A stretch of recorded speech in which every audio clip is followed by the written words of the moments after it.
დილამშვიდობისა მეგობრებო, ყველას მოგკითხვა ბედნიერება და კარგი განწყობა. ჩვენ ამ სტილის ვიდეო ადრესა გვაქვს გადაღებული. გახსოვთ ალბათ ამერიკის რო ჩამოდიხარ, ოთი ვცდილობ რომ ადაპტაცია გაიარო. ნუ ადაპტაციაზეა მინდა ვისაუბრო. პირველი 2 დღე აკლიმატიზაცია უნდა გაიარო და მე უკვე უნდა შეუდგე საქმიანობას. ნუ გასაგებია, მაგრამ ამ შემთხვევაში დღევანდელი ვიდეო მინდა ცოტა პოლიტიკასაც შევეხო, საზოგადოებრივ ცხოვრებასაც, იმიტომ რომ ჩვენ კი ვცდილობთ რომ რაღაცნაირად ნეიტრალური პოზიცია დავიკავოთ, მაგრამ ნუ პოლიტიკის მიმართ, მაგრამ სამწუხაროდ ისე მიდის სოფლიოში მდგომარეობა, რომ მაგას ვერ ავწდებით. ეხლა ზოგი იტყვის, რა შუაშია პოლიტიკა, რა შუაშია აკა, რა შუაშია ეს ამერიკაში წამოსვლა და ის მიზანი ჩვენ რაც აგვაქვს, რომ 1-2 კაპიკი გავაკეთოთ და მე განვახორციელოთ. აი ამას ეხლა ავხსნი. ჩვენი არხი მეგობრებო, როგორ ვამბობთ ხოლმე ნატურაში, ბუნებრივად და რეალობად ავსახავთ ყველაფერს და ამ რეალურ ცხოვრებაში თავისთავად ჩვენ უბრალო ადამიანები ვცდილობთ გავუმკლავდეთ, გადავჭრათ ეს საკითხები და ყოველ შემთხვევაში არ ვიზარალოთ. მოდით დავიწყებთ თანმიმდევრობას. საქმე იმაშია, რომ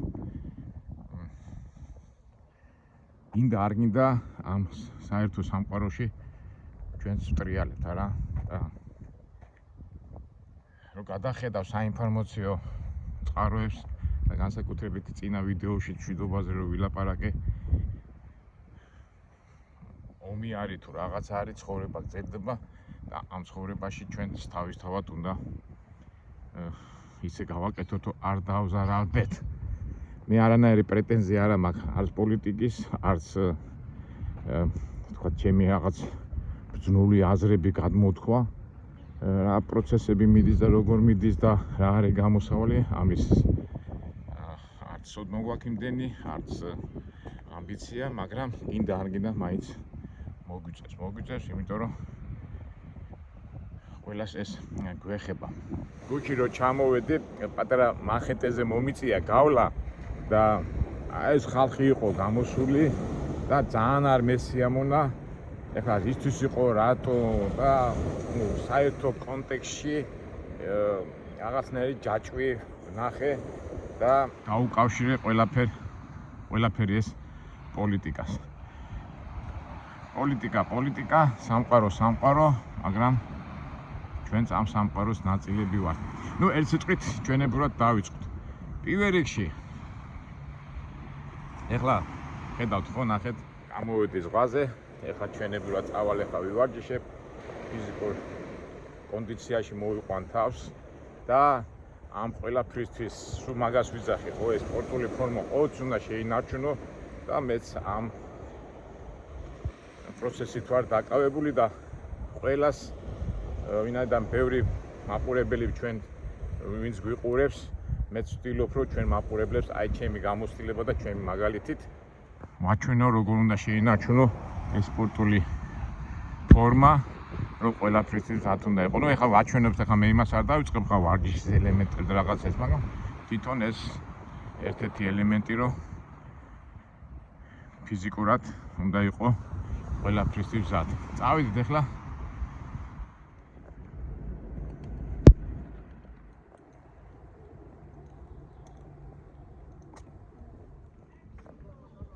ეს პერიოდი, ეს დილის პერიოდი, ერთობ 64-ია ჩემთვის, გინდა თბილისში, გინდა ამერიკა, სადაც არ უნდა ვიყო, აი დილით რო ავდგები და აი ეს 1 საათი ნახევარი იზოლირებული ხარ ყველაფრისაგან, იმიტომ რომ ვივარჯიშებ და მე სახლიდან რო გადიხარ, გინდა არ გინდა ძალაუნებურად ერთობი იმ პროცესებში, რასაც ქვია მუშაობა, სწავლა, ნუ პროცესები და აი ეს პერიოდი, დილით რო ავდგები და დაიწყებ უკვე ფიზიკური აქტივობას, არის ყველაზე კარგი მომენტი და განსაკუთრებით მიყვარს ხოლმე ამ კინებთან და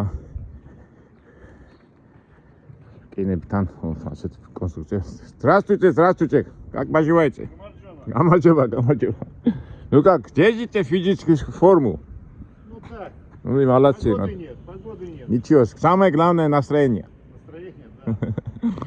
Молодец, молодец.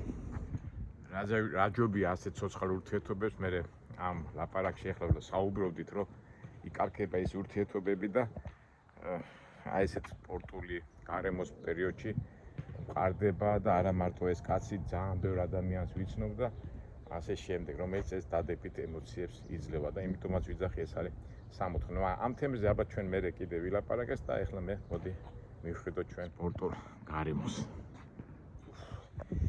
აი კარგად ვივარჯიშეთ ეს კაი საშუალებაა რა ეჩვევი გარემოებს თავისთავად კლიმატს აერს და აუცილებლად მე გასეირნება ფეხით და მე აუცილებლად 3-4 კილომეტრი ეხლა საშუალება გვაქვს ოკეანეში გავიაროთ მაგრამ ამ სიარულზე მინდა თქვა მეგობრებო აი შეიძლება ეს ავარჯიშო საშუალება არ კონდეს თქვა ის ტრენაჟერები და ამის და მაგვარები მაგრამ სადაც არ უნდა იყო დილით 3-4 კილომეტრი უნდა გაიაროთ და ძილის წინათ 3-4 კილომეტრი და სიარული თავისას შვება რა გარემოშიც არ უნდა იყო რა სიტუაციაშიც არ უნდა იყო თავის სპორტო ფორმაში ყოველთვის ამყოფებს ორგანიზმს უბრალოდ სიარული ну თავისთავად ახლა როცა ოკეანის პირას მოხვდები და ზღვის პირას ამ საშუალებას ხო არ გაუშვებ და ჩვენც არ გაუშვათ ეს საშუალება და ზღვას აქვს თავისი იოდი ოკეანეს და იოდის რომ მიიღებ დილით კაია კარგით ახლა გავილით რაღაც ისეთ კაი ხასიათზე ვარ ახლა რომ 3 კილომეტრს კი არა კაი 5 კილომეტრსაც გავივლის გავილი და მე წავიდეთ უკვე ეკლესიაში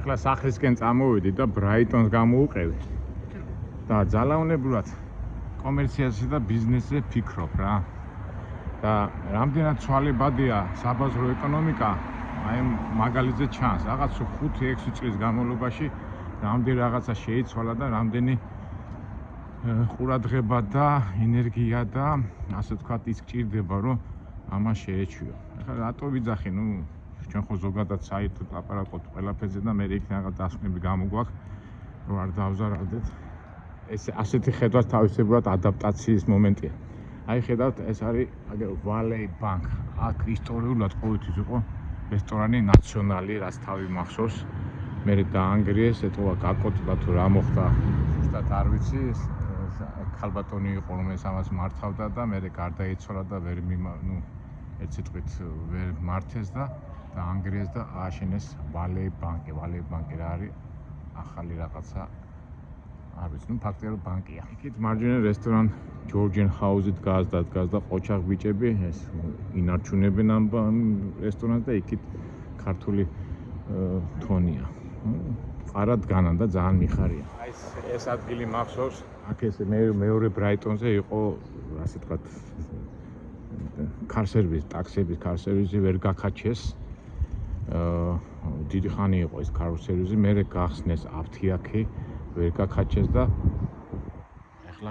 ახლა ის უკვე შემამჩნია Candy and Grocery ეს იყო პატარა მაღაზია ახლა რატომ ვაჩვენებ მეგობრებო ამას ესეც ადაპტაციის ელემენტია იმიტომ რომ აი რამდენად ცვალებადია აი ხო გონია რაღაც სტაბილური სიტუაცია მაგრამ სამწუხაროდ იცვლება და განსაკუთრებით აი ბრაიტონზე რომ გამოვლილი ყოველ ჩამოსვლაზე სულ სხვა ახალი რაღაცები იხსნება მაგრამ როგორ მომენტებს გახსნიან მე შემდეგ ჩამოსვლაზე იკეტებოდა სხვა რაღაცას ხსნიან აგერ კიდე ერთ-ერთი მაგალითი ეს იყო წიგნების მაღაზია სანქტ-პეტერბურგი როგორ მახსოვს აი ყველაფერს იყიდიდი მით უმეტეს მე რომ მიყვარს წიგნების მაღაზიები და ნახეთ ახლა სამწუხაროდ წიგნების მაღაზია აღარ არის და გახსნეს რაღაც სასადილოს არის დეგირმან ბეიკერი რესტორანი ნუ კვების ობიექტი გახსნეს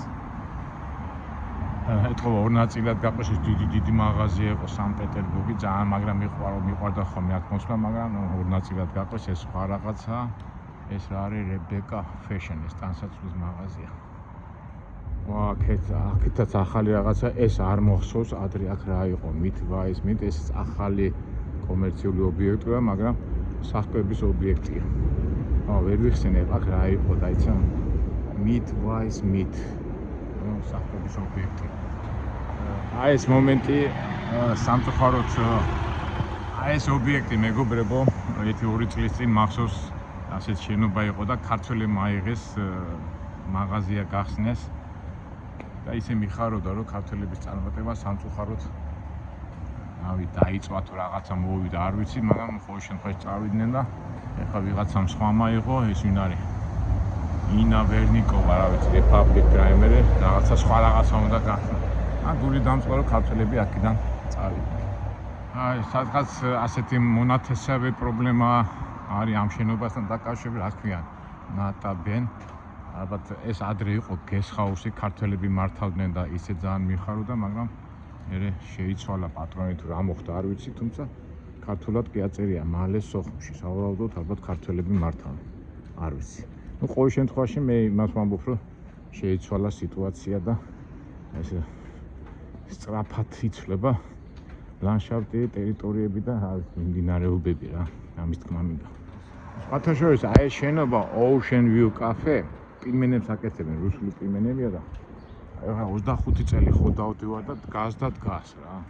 როგორ ინაჩუნებენ ბიზნესს, ესეც მაგალითად. აი ასეთი მაგალითები მაგრამ მიყვარს, მაგრამ პირმენებით, აი რაც თავი მახსოვს, ეს კაფე არის და არის. даже ბევრ ძველ საბჭოთა კინოებშიც არის ხშირად გადაღებული ეს კაფე. ეს ინაჩუნე. აქეთ კიდე ბევრი რაღაცა ცვალებადობა, ეხლა წავიდეთ იქით. აი ეს რაღაც ახალია, Spalent, ეს კი ჩინელებმა დაითრიეს, ასე რომ ვთქვათ. ადრე მახსოვს აქ იურიდიული სამსახური იყო, იტყვა ვერ გადაიხადა გადასახადები და ასე შემდეგ და შემოვიდნენ ჩინელები, Spalent. ეს შენობა არ მახსოვს, Health ეს Herbalife-ის მომენტია. ეს მაღაზიაც არ მახსოვს, ტაიგა. აი მომენტალურად რაღაც 4-5 თვეში ყველაფერი იცვლება რა. რაღაც ობიექტები ჩინელებს აქვს დაღებული. ეხლა რატო ყვები ამას მე მეგობრებო, იმიტომ რომ ეს ცვალებადობები და ისე ხშირად ხდება, ალბათ ამისთვისაც უნდა იყო ადამიანი გზად. ეხლა რო ხარ შეჩეული ერთ რა ქვია, ერთ გარემოს, ერთ ტერიტორიას რაღაცნაირად შინაურად აგზნობ თავს, მაგრამ მე გარკვეული პერიოდის შემდეგ ეს უცხო რაღაცები რო იხსნება, მე რაღაც უცხოთ აგზნობ თავს. სხვათა შორის თბილისშიც ასე არ არის. ჩემ ოფისში რუსთავეზე რო ჩავალ ხოლმე, იმდენი ცვალებადობაა რაღაც 6 წელიწადში. ეთქობა ეს საერთო ეკონომიკური პროცესია. ბანკი დგას და აი ეს კუთხე, როგორ მახსოვს, ადრე აქ მე მუშაობდი car service-ში და აქ იყო ინტერნეტ მომსახურეობა და ვერ გაქაჩეს და აგერ ინდუსტრიები შემოვიდნენ და Deli and Grocery გახსნეს ესე საქმეების ობიექტი. აგერ კიდე შევამჩნიე ერთი ცვალებადობა, wine and liquor, ეს კონიაკების სასმელების მაღაზია მახსოვს, მაგრამ ეს რაღაც არაბებმა აიღეს. ამას ვერ ვიხსენებ, რაღაც სხვა ობიექტი იყო და აგერ Kebab and Grill маш. აგერ მიდის არემონტო სამსახურები. აი კაცვლება, აქ ადრე იყო აფთიაქი, სხვათა შორის კაი აფთიაქი იყო და შეცვალეს და გახსნეს პიცერია. პიცერია და გვემოთ ეს ეთყობა, ეს შენობა ორ ნაწილად გაყვეს და Total Wireless, ეგ ინტერნეტის მომსახურეობა თუ ამის და მაგვარი. ეს არაბი მაღაზიის პატრონი კი დგას და დგას. Hello. ეს არაბიც იყო დიდი ხანია მახსოვს, მე დამიწყო ლაპარაკი და უკვე მოვერიდე გადაღებას. თითქმის 25 წელი ამ მაღაზიას ამუშავებს, ასე ვთქვათ, ძველი სახე. აი ხაც მახსოვს, ეს იყო სუვენირების და საჩუქრების მაღაზია, დაიკეტნენ და გახსნეს უკვე Deli და Grocery, ესეც ასე ვთქვათ, სავაჭრო ობიექტი. ეს არ მახსოვს, აქ მონი ჩინელები იყო და აი მეორე ცვლილება, ეს აშკარად მახსოვს, 15-20 წელი ეს იყო საკანცელერიო და საბუთების კეთების ის იყო რა, ფოტოს იღებდნენ და ამის და მაგვარ რაღაცებს აკეთებდნენ და დაიკეტნენ და აქ გახსნეს უკვე ეს უკვე ბრენდია Dunkin Donut.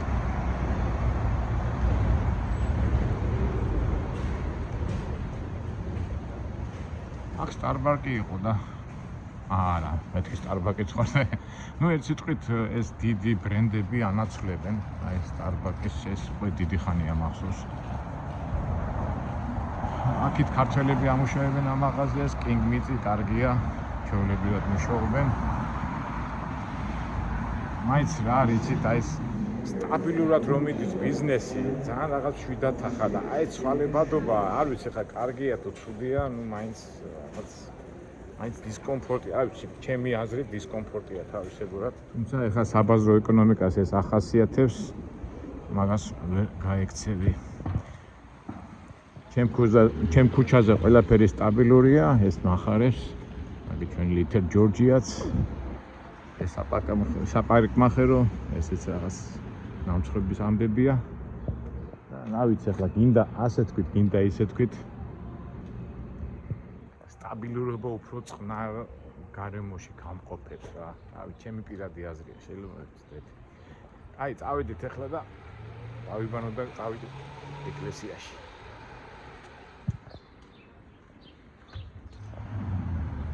ჩვენ ახლა ვსაუბრობთ სამყაროს ცვალებადობაზე და ადაპტაციაზე, რომ შეეწყო ამ ცვალებად სამყაროს, მაგრამ არის მუდმივი და მარადიული, რასაც ქვია უფალი, ღმერთი და მისი მცნებები. და ამერიკაში ხარ თუ იაპონიაში თუ სადა ხარ, მარადიული ღირებულებები ყოველთვის ჩვენთან უნდა იყოს და არაფერს არ შეგეშინდეთ. აქედან გამომდინარე, მოდი ახლა ჩვენ მივიღოთ მონაწილეობა არადისობაში.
მადლია შენთან და ვინც ეს სამყარო შექმნა და ვისიც ყველაფერი რომელიც ცვალებადობის და რომელი დაბყოლების უნდა შეგეშინდეს. სხვათაშორის მინდა დავამატო ყველაზე სტაბილური და შვიდი და წყნარი ამ სამყაროში არის მრევლი და ყოველთვის ერთმანეთში გვერდი უდგანან, ყოველთვის რაღაც მიმდინარე პრობლემები თუ არის, ხო ამ გადაჭრი და ყოველ შემთხვევაში შვიდად და წყნარად შეუდგები საქმეს, რა ვიცი. სადაც არის ღმერთი, იქ არის სიმშვიდე, სიყვარული და ყველაფერი კარგი. ჩვენ კიდევ გავაგზავნოთ ჩვენი ამბები, ცვალებადი სამყაროსთვის, ანუ დინამიური პროცესებისთვის, რომელიც ახლა ამერიკით ვემზადებით, რომ მოვამზადოთ ჩვენი თავი და შევუდგეთ საქმიანობას.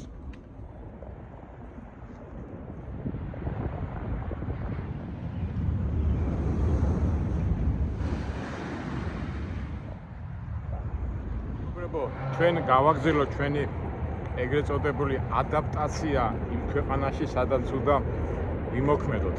გეხსენებათ, ამერიკა ყოველთვის იყო საუკუნეების განმავლობაში მიმზიდველი ქვეყანა, რომ წარმატება მიეღწეთ, უпроსორეთ ფინანსური მდგომარეობა გამოესწორებინათ, თავისი ცხოვრების დონე აემაღლებინათ და ასე გრძელდებოდა საუკუნეების განმავლობაში.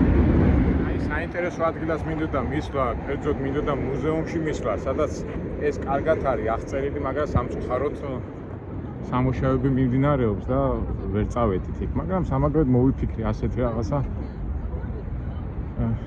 აი, სადაც მანჰეტენის ხიდსა და ბრუკლინის ხიდს შორის არის ასეთი, თუ გახსოვთ თქვენ საკულტო ფილმი იყო და არის ერთხელ ამერიკაში, მე პირადად ერთი ცოტა 50-ჯერ მაინც მაქვს ნანახი და აი მოდი ჯერ მივიდეთ იმ ადგილას, სადაც არის ეს გადაღებული და იქ ჩანს ზუსტად ის როგორ გითხრათ, ის ამერიკული სული შოვნის, სისასტიკის, სიყვარულის და ყველაფერი ერთად. მაგრამ სამწუხაროდ რაღაც ბაზრობაა. გახსოვთ ხო?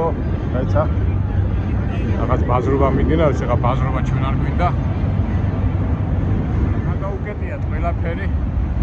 ის ეფექტი მინდა გაჩვენოთ, რომ მეგობრებო, სამწუხაროდ ის ხიდი, ტუნელი იქით არის, მაგრამ აი ეს მაკაცები რომ მოდიან დენიროს გმირთან ერთად, ბავშვების მაკაცები და ის პატარა მაქსი რო გადაერიბეს და ბაქსი გახსოვთ იმას პრობლემები რო შეექმნა და ის 12 წლის ბიჭს რო მოკლავს. და აი სცენა არის აქ გადაღებული. მე რა ვიცი, წეღანას ვთქვი რომ ერთხელ ამერიკაში მაგ ნანახი 50-ჯერ მაინც და ფაქტობრივად ყველაფერია სიყვარული, მაკაცობა, მეგობრობა, ძალადობა, ფულის შოვნა, რა ვიცი, ყველაფერი ერთად არის და ალბათ ამერიკის ასე ვთქვათ ძირითადი მომხიბლელობა მაგია და საუკუნეები და დღემდე გრძელდება ეს ამბავი. გახსოვთ აი ეს რომ გადაერბეს ეს ბიჭი და ეხლა ადრე არ იყო ეს შენობა, არ მახსოვს, ეთქვა რატო გააკეთეს არ ვიცი. და წავიდეთ ნახოთ და თან იქითაც ბაზრობაა, მე ეს არკარო არის. აი ესე იყო გასასვლელი, გადაკეტილი, ანუ არაუშავს.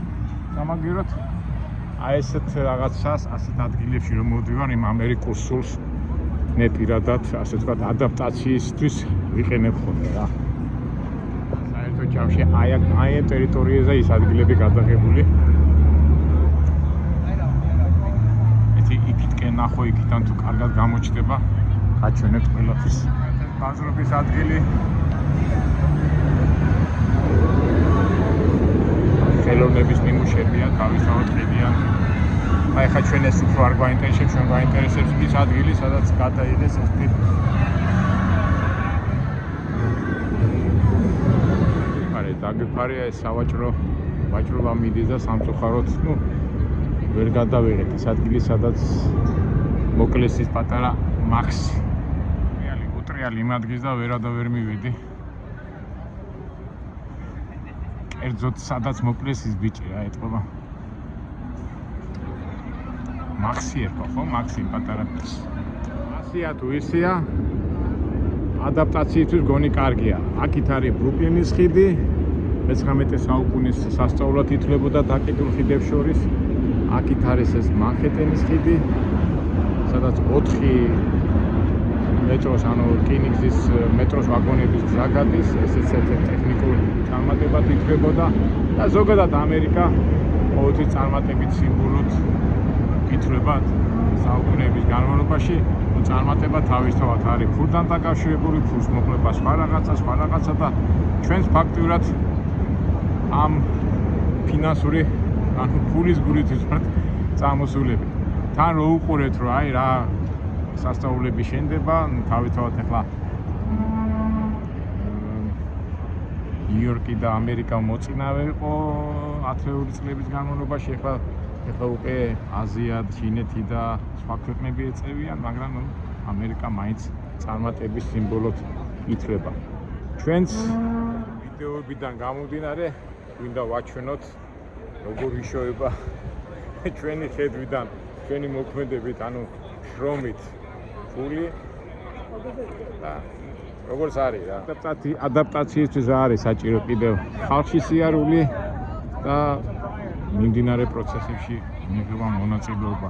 ძალიან კარგია ადგილობრივ ადამიანებთან ურთიერთობა, მაგრამ ამას უკვე შემდეგ ვიდეოებში და შემდეგ ჩვენ იმეებში გავავრცელებთ.